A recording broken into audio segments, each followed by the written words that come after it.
He should not have said it out loud. "I'm not fit for any man," she whispered, and I felt it in my chest like a hammer. But then she added, almost as if it could undo everything, "But I can love your children." I froze. On my porch in the cold edge of Millbrook, I couldn't move.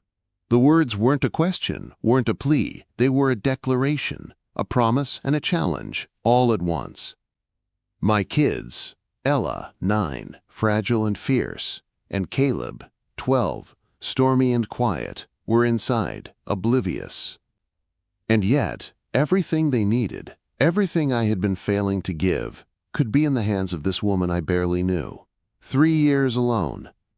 3 years of farm work, bills, broken fences, and long nights of staring at the ceiling, wondering if survival was all I could offer them. I had convinced myself I was enough, and I wasn't. Not for them, not for me. And now, standing on this creaking porch, I realized she wasn't offering herself for me. She was offering herself for them. My children, my life, my little fractured world. I wanted to speak, to say something, anything. But the words died in my throat. What she'd just confessed was bigger than the farm, bigger than the mortgage, bigger than my pride. It was a key. A chance to rebuild what had been shattered long before she arrived. And if I refused it, if I hesitated, I might lose it forever. She met my eyes, careful, steady, like she was waiting for me to decide if she belonged here. And I did. I belonged here too. For months, I had pushed everyone away. But I couldn't push this away. Not her. Not the possibility she held in her hands like it was fragile glass. The porch light flickered, and the evening sky stretched cold and empty behind her. I realized with a jolt that my life had been a series of open doors I was too stubborn to walk through. She was holding one open now, and for the first time in years I wanted to step inside. You mean that?" I managed to croak. She nodded, almost silently. "I mean it." And, just like that, the calm I'd wrapped myself in for years shattered. I didn't know how to respond. I didn't know if I could. I had promised my kids and myself that nothing else could break us. But maybe, just maybe, this could save us, or destroy us entirely. Because the truth was staring me down in ways I hadn't felt in a long time. I had been surviving, but I hadn't been living. And she might be the first person who could change that. The porch creaked under my weight as I stepped forward, unsure if I was closing the distance or opening a chasm. The question wasn't whether I could trust her, it was whether I could trust myself to accept what she offered and let it matter. Her hands were empty, her heart full. My hands were empty too, but my heart had been on hold for far too long, and now, just like that, it was racing. Do I let her in? Part 1 total, 207 words. Part 1 hook complete. This ends with an unresolved emotional question to maximize retention. Next step. Continue the story from kids, perspectives, family tension and farm struggles, building emotional stakes and binge potential. Do you want me to continue Part 2 now? Part 2. Here's Part 2, continuing from the hook. We dive into the children's perspective, the weight of single parenthood, and the first cracks in Daniel's defenses. This part builds tension, raises stakes, and develops Hannah's role slowly. The moment I stepped inside, the familiar hum of the farmhouse hit me. Dinner dishes half cleared, a stack of bills on the counter, and silence thick enough to taste. My kids were upstairs. I could hear Ella's pencil scratching against paper, Caleb's muted music, a wall between him and the world. 3 years of doing this alone had taught me how to survive. It hadn't taught me how to trust someone else with my family. I moved quietly to the kitchen window and saw the shadows of the field stretching long. The tractor sat idle, rust creeping along the edges. Every broken fence, every unpaid bill, every scraped knee from 3 years of juggling a farm and 2 children, they were all reminders of what I hadn't been able to protect. And now Hannah's words rang in my ears. "I can love your children." Could she? Could anyone? The idea of letting someone in felt like stepping off a cliff and hoping they'd catch you. I pressed my hands against the counter, tasting the bitter tang of coffee I hadn't drunk yet, thinking about the last time someone had been that close. It had ended in absence, abandonment, and yet, maybe she was different. I climbed the stairs, each step creaking under my weight, memories of the past 3 years pressing down on me. Ella was at her desk, furiously writing, hair falling into her face. I crouched beside her. "How's it going?" She looked up, eyes serious, already carrying more worry than a 9-year-old should. "Dad, are we okay?" The question hit like a fist. I wanted to say yes. I wanted to lie and shield her from everything. But the truth hovered in the air, heavy and undeniable. "We're surviving," I said quietly, pulling her into a hug. Her small body pressed against mine, and for the first time in a long time, I felt the full weight of my failures, my fears, and my hope all at once. Upstairs, Caleb remained a shadow, headphones in, door closed. I knocked. Nothing. I opened it anyway. He lay on his bed, staring at the ceiling.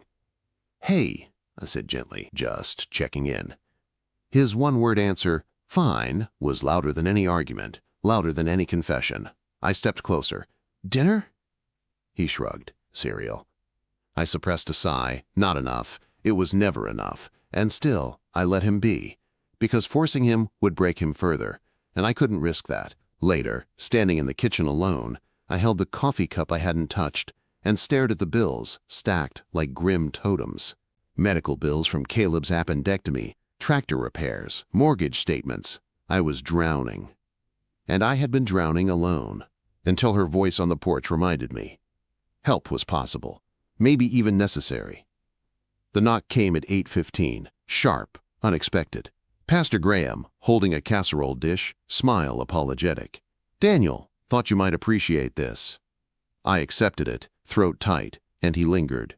"I've been meaning to talk to you. There's someone, Hannah Reed. She's been looking for work, helping families." I froze. "I'm fine," I said, but even I didn't believe it. Pastor Graham didn't leave it there. "Daniel, you can't do it alone." And maybe, just maybe, she could help. That evening, alone in my kitchen, I admitted the truth I hadn't said to anyone in years. I was drowning. Not dramatically, not all at once, but in the 1,000 little ways single parenthood demanded, and maybe it was time to stop treading water alone. 3 days later, I called. The number Pastor Graham had left. Hannah answered, soft and cautious. "Hello?" Her voice, even over the phone, had a weight I hadn't expected. "I have a farm, 2 kids. The house, it needs help." A pause. Then, quietly, "I can help." The first meeting was simple. I walked her through the house, showed her the chores, the kids, routines. And she listened. She didn't judge, she didn't interfere, she simply absorbed it all. By the second week, she was baking bread with Ella, organizing the pantry, noticing the small details that had slipped through my exhausted hands. And slowly, imperceptibly, the house began to feel cared for. Not just clean, warm, alive. Caleb was harder. He watched, suspicious, silent. Hannah didn't force him. She stayed patient, letting him observe. And I began to see what I'd missed all these months. Care wasn't a transaction. It wasn't just chores and meals. It was presence, consistency, love in the small, unglamorous moments. 6 weeks in, the first real test came. I was outside fixing a fence, struggling with the old posts, when I noticed her standing with a casserole dish. "I know it's not my day," she said, "but I made too much." I blinked. She wanted to help with the fence. For the next 2 hours, side by side, I learned more about Hannah than I had in our weeks together. The losses she carried, the scars, the marriage that ended because she couldn't give children. And yet, she was here, present, committed, choosing this family, choosing us. When we finished, she brushed off her jeans. "I should go," she said. I couldn't let her. "Stay for dinner." She smiled, careful, cautious, but allowed herself to linger. For the first time in 3 years, the table had 4 chairs pulled close. And it felt like a family. Later, after the kids were asleep, I held the bread Ella had made. Lumpy, imperfect, but full of hope. And I realized this wasn't just help. This was partnership. This was life. This was the first step toward something bigger. Her confession on the porch echoed in my mind. I'm not fit for any man, but I can love your children. And for the first time, I believed it could be enough. The next Monday morning felt heavier than usual.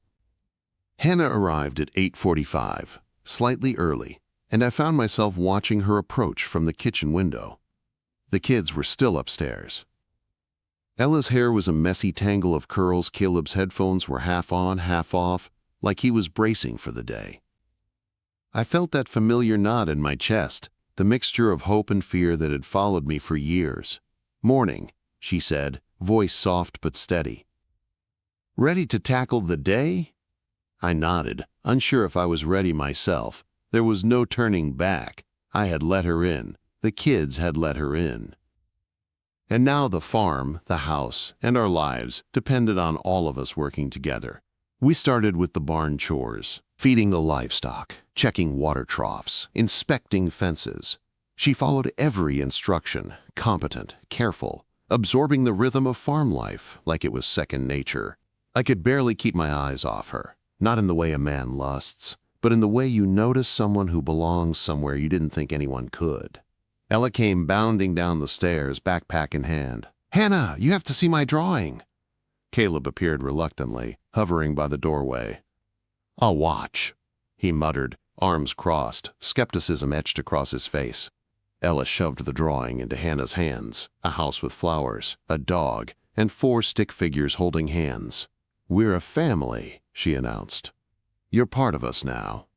Hannah's eyes softened. She looked at me, silently, asking for permission to let herself feel what was happening. I gave a slight nod.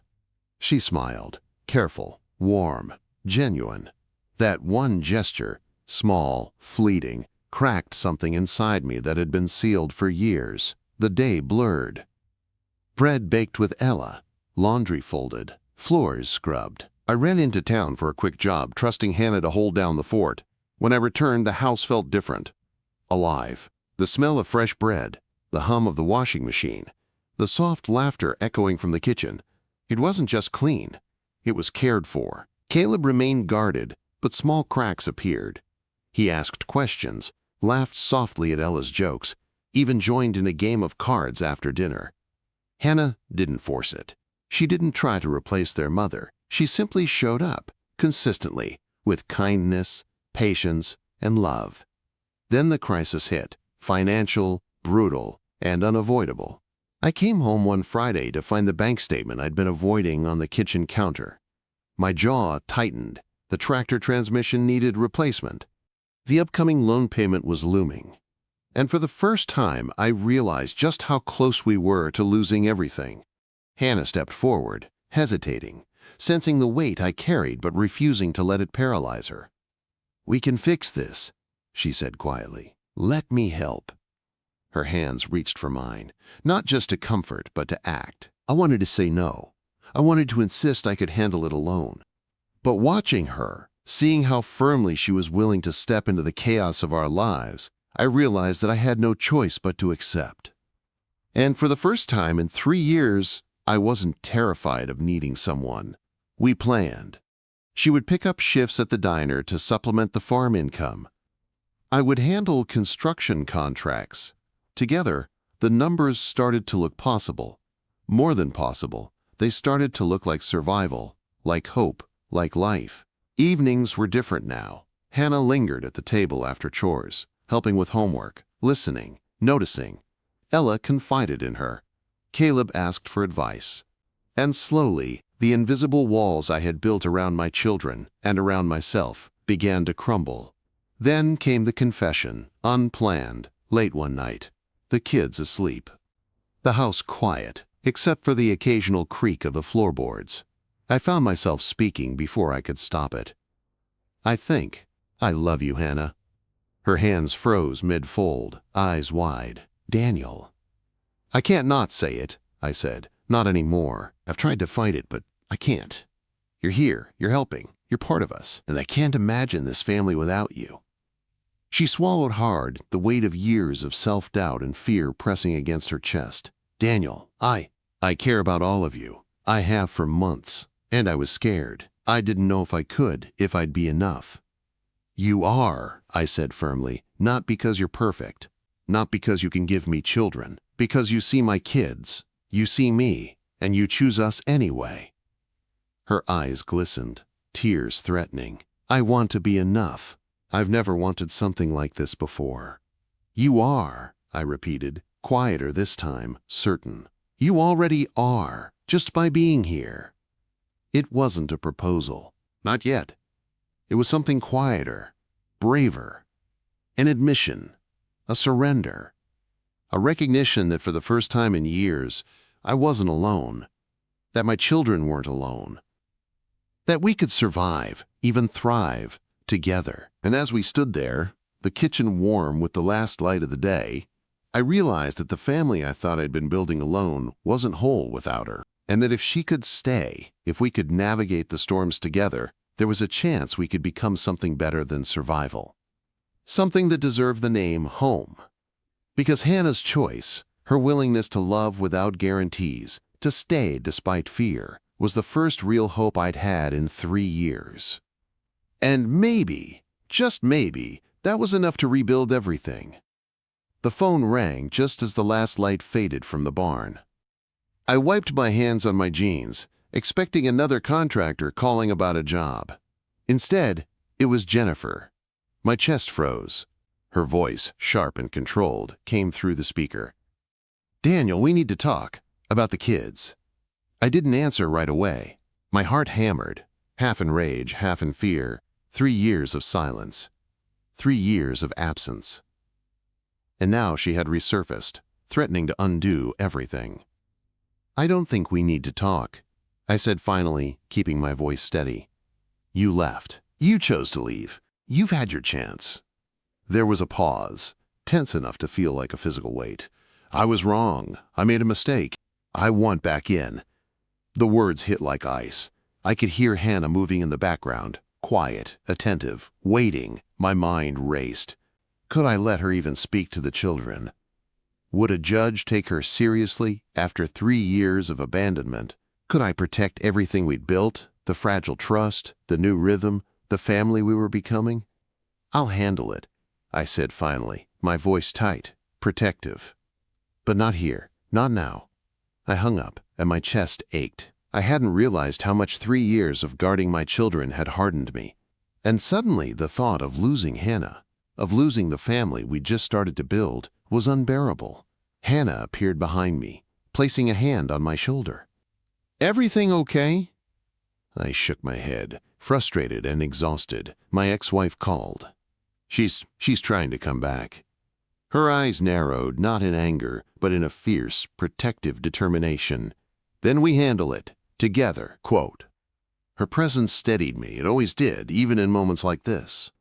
I realized how much I'd begun to rely on her, not just for help with chores, not just for the kids, but for me, for keeping my own fear and exhaustion from consuming me. The next day, we met with an attorney. Patricia Donovan, sharp and unflinching, promised she'd fight for the kids, to make it clear that the Mercer family was no longer a house without a mother. Hannah stayed in the background, quietly taking notes, her hands fidgeting slightly, but her eyes steady and unwavering. She had never been a mother before. She had never had children of her own. But watching her with Ella and Caleb, I realized something I hadn't expected. It wasn't biology that made her one. It was presence. It was love. It was choosing to stay when everything in her past had taught her not to. That evening, the kids were asleep, and I found her in the kitchen, quietly preparing dinner for the next day. I leaned against the doorframe.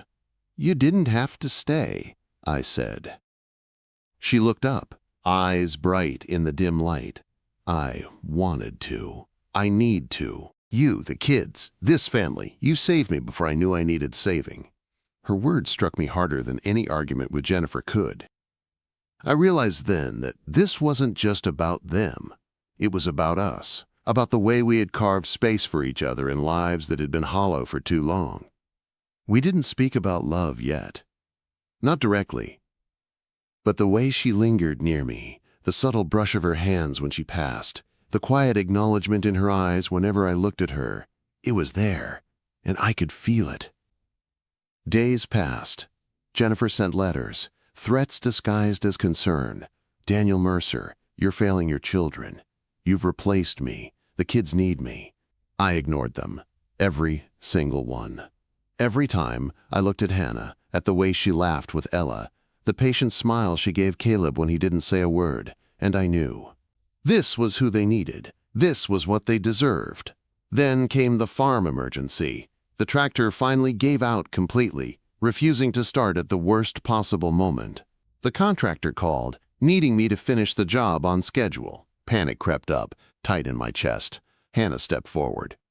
"Show me," she said, and within hours, she was operating the equipment with a competence I hadn't expected. By sunset, the work was done. The kids cheered, Caleb even laughed openly.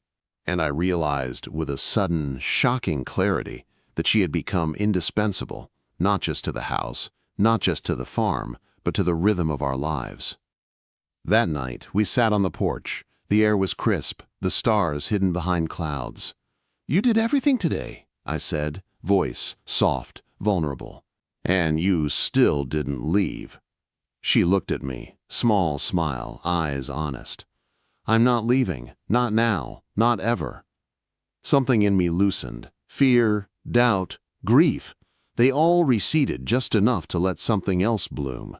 I reached for her hand, fingers intertwining. I love you." Her breath caught. "Daniel?" I didn't stop. "I love you. And I'm tired of pretending this is just help. You're part of us. You're part of this family. And I can't imagine this life without you." Her eyes glistened, and she moved closer. "I love you too," she whispered. "I've been waiting to hear that for months." The confession hung between us. The wind carried it away, but it stayed inside us, pressing, real, undeniable. And just like that, the world narrowed to the porch, the farmhouse, the children asleep inside, and the person standing beside me who had chosen to stay, who had chosen us, who had chosen love in its purest, bravest form. But the threat wasn't gone. Jennifer's shadow still lingered. Financial struggles still pressed. The farm still demanded more than one man, and one woman could handle. Every victory came with a reminder that life didn't pause for happiness. Yet for the first time in years, I believed we could handle it. Together. And I knew, deep down, that letting her go was no longer an option. Not for me, not for the kids, not for this fragile, beautiful thing we had begun to build. Because Hannah wasn't just help. She wasn't just a friend. She was home, and home was worth fighting for. The week began with tension, pressing down like a weight I couldn't lift. The tractor was dead, the fence still broken in parts, and the bank had called 3 times. Every phone buzz was a potential threat. And then came the final blow. Jennifer had filed notice, claiming she wanted to reassess custody. I froze when I saw the papers. The children's future felt like it could be ripped out from under us in an instant. My chest tightened, and for a second, panic nearly overpowered me. Hannah appeared in the doorway. "What is it?" Quote. I held up the notice, unable to speak. My voice caught when I tried. She's trying to come back." Her eyes hardened, not in anger, but in determination. "Then we fight, together." Her confidence steadied me. 3 months ago, she'd been just help. Now she was the heartbeat of our home. The idea of facing this storm alone was unimaginable. That night, we stayed up planning. Legal consultations, financial strategy, restructuring the farm workload. Every minute, I realized how much I depended on her mind, her strength, her presence. And I feared just how exposed I was. The children noticed. Ella peeked at us from the top of the stairs. "Are we okay?" I smiled at her, forcing a calm I didn't feel. "We're fine, sweetheart. Everything's fine." Caleb, as usual, gave nothing away. But I knew him. His silence was louder than any confession, and I feared the cracks our stress might leave in him. The next morning, Hannah woke before dawn. She didn't need to be anywhere, but she was up, checking the animals, preparing breakfast, reviewing bills. Her dedication made me ache, but also made me realize the depth of what I felt. This wasn't just gratitude. It wasn't just respect. It was love. Deep, quiet, terrifying love. After breakfast, the kids gone to school, she stayed. We went over the numbers, the farm plan, what needed fixing, what could wait. And through it all, I couldn't stop noticing the small things. The way she brushed her hair out of her face, the concentration in her eyes, the soft laugh she gave when I suggested a ridiculous plan for the fence repair. By midday, I realized something dangerous. I couldn't imagine a life without her, not just because of what she did, but because of who she was. And I knew I had to say it, or the fear would choke me. "Hannah," I said quietly, stopping her as she reached for a notebook. She looked up. I can't do this without you. Not just the farm, not just the kids, me. I need you." Her lips parted slightly, eyes wide. "Daniel?" I swallowed hard. "I'm not asking. I'm telling. I love you. And if you walk away now, I'll never forgive myself." She froze. Then, slowly, she reached for my hand. "I love you too," she whispered. "I've loved you since the first day I stepped through that door. I just didn't know if you'd let me stay." I let out a breath I hadn't realized I'd been holding. "I do. I want you, all of you, here, with us."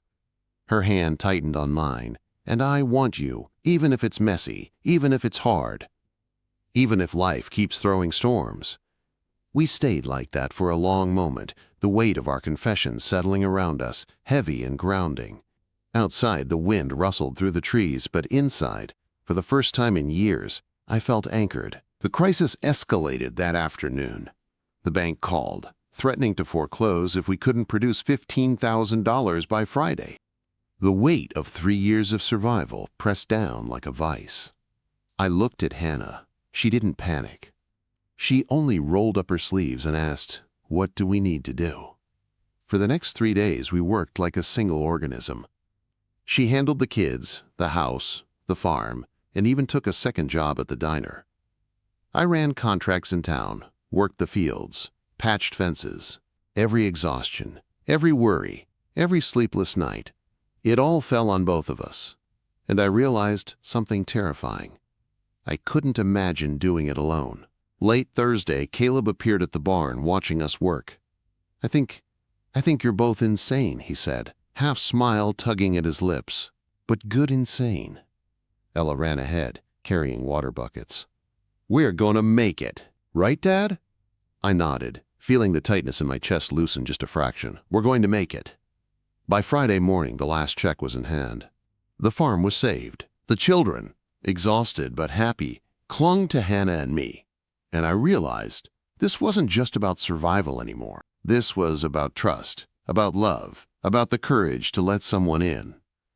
That night, after the kids were asleep, I found Hannah on the porch, hands clasped around a mug of tea. I sat beside her, our shoulders touching, and for the first time, I allowed myself to imagine a future. Not perfect, not free of challenges, but ours. She leaned into me. We did it, together. "Yes," I said, voice low, "and I don't ever want to be without you." She turned her head slightly, eyes shining in the moonlight.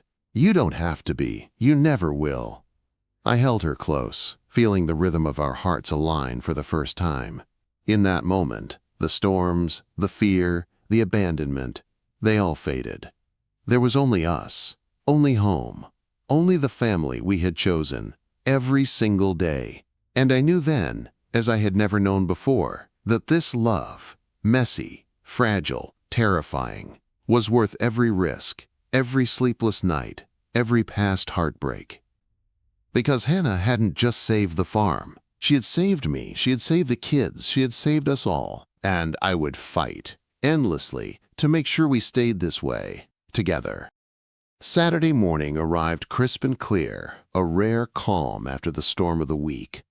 I woke before dawn, heart still thrumming from the adrenaline and worry of the past days. The house was quiet, the kids still asleep, but my mind was alive with everything that had changed. Hannah was already in the kitchen when I stepped out, humming softly as she set the table for breakfast. The smell of coffee and fresh bread filled the air. For a moment, I just stood there, watching her, and realized that this ordinary, simple act was more comforting than anything I'd experienced in years. "Morning," she said, looking up with a small, tired smile. "Morning," I replied. My voice felt hoarse. We moved around each other in ease, comfortable, familiar, but underneath, a quiet electricity pulsed. After the week we'd survived, the bank threats, the ex-wife, the farm chaos, we were still standing. Not just standing, thriving. The kids came bounding down. Ella in a swirl of curls, Caleb more measured but eyes bright, alive with mischief and trust. Hannah greeted them with warmth, and I realized something that hit me harder than any crisis ever could. She was family. Not hired help, not temporary. Family. Breakfast passed with laughter, small debates over who would pour juice, who would butter the toast. For a fleeting moment, I saw what life could be. Ordinary, messy, loud, and full of love. A life worth everything we'd fought for. After the dishes were done, I stepped onto the porch with Hannah. The wind was light, carrying the scent of late autumn leaves and fresh earth. I took her hands in mine. "Hannah," I said, voice low, "I've been holding back too long." Her eyes searched mine, patient, steady. "Daniel." "No," I said, shaking my head. "This isn't about words. It's about what I want. What I've realized. You're not just part of our lives anymore. You're everything I need. I need you. I need us. I need this family, with you at the center, and I don't want to wait any longer." Her hands tightened on mine. "You mean?" "I want you to be my wife," I said, reaching into my pocket and pulling out the small gold band. "Not just helping, not just caring, my partner, my love, officially. Will you marry me, Hannah?" Tears welled in her eyes, shining with reflection of the early morning light. For a moment, there was only silence. Then she whispered, voice breaking, "Yes, I've already chosen you, Daniel. I needed to hear it." We embraced, the quiet strength of our bond anchoring us as the weight of the past and the fear of the future melted away.